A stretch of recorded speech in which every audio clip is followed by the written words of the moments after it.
did not have enough room in that last video to fit elimination addition reactions.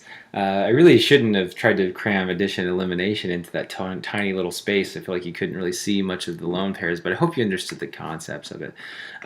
So let's talk about this. I'm going to show you some factors that we need to have to make these reactions happen. And I'm going to go ahead and just number them out like here. The number one thing that you have to have is an incredibly high alkalinity. Has to be under really extremely basic conditions. The second that you have to have is extremely high temperature. And then the third thing that you have to have is extremely high pressure.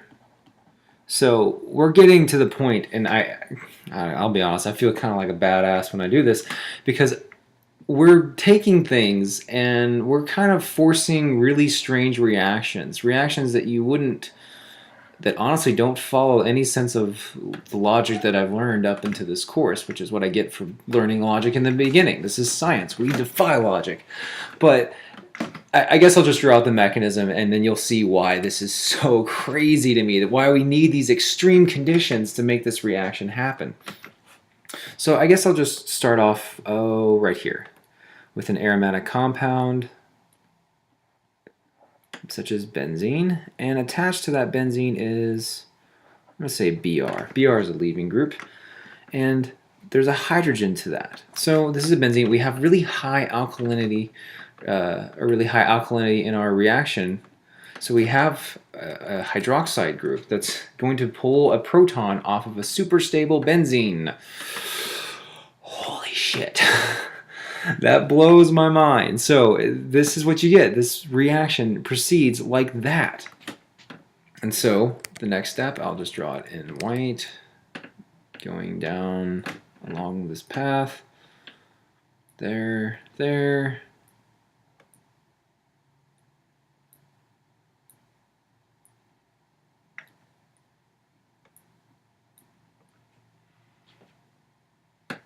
The next thing it's going to do is it's going to, well, I mean, I guess I picked the worst starting aromatic compounds to draw, but I'm just going to go ahead and draw the other resonance structure for it here. I hope you can see that these are arrows.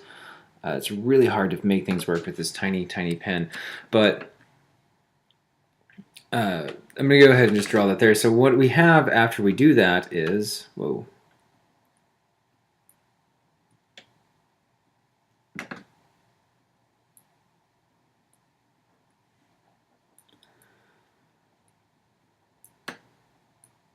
Location has changed. It's really hard for me to talk and draw these molecules at the same time. And what you're going to get from this, and this next step should hopefully freak you out a little bit. It freaks the hell out of me. You have your lone pair move in here with that pi bond while your bromine decides to make bail. And what you get from this, oh, for the first thing you're going to get a bromine anion. That's nothing new there. But what you get is a compound called, or a molecule called a benzyne. Holy shit. 3 bonds in an aromatic benzene ring. Holy, let's talk about this for a second, okay? So we have a benzyne molecule. Don't know really how you're starting hopefully to see why we have to run this under incredibly crazy conditions.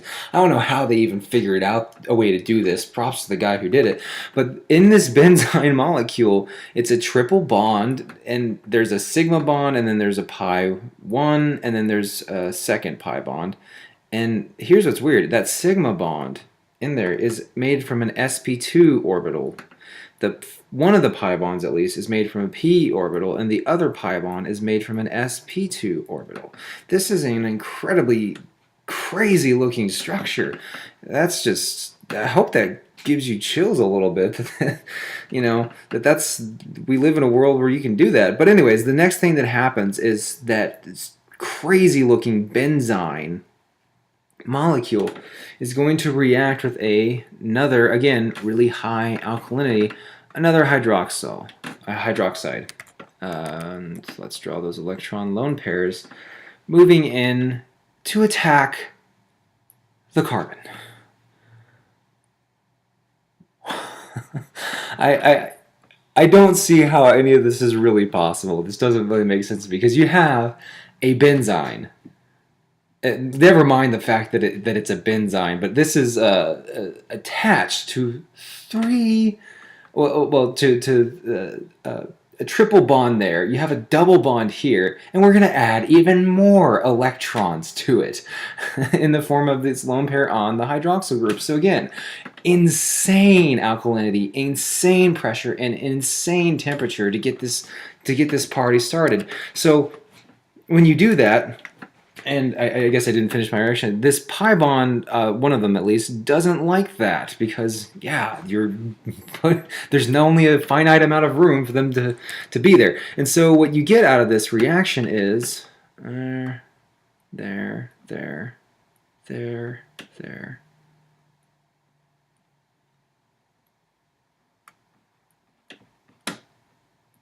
A carbon ion in this position. But don't worry about that because it won't be there for too long. You're going to have one of the waters that you formed, kind of like a which came first, the chicken or the egg type of a thing here. Red. One of the waters that you're going to have is going to be reactive with this electron, the carbon ion of this electron. And I'll go ahead and just draw my products up here.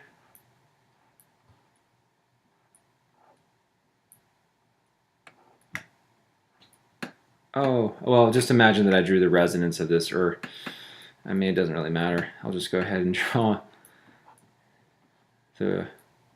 change my position of my pi bonds. There, there, there, and then the OH, and you get even more hydroxide. So this reaction could probably occur all over again on another one there.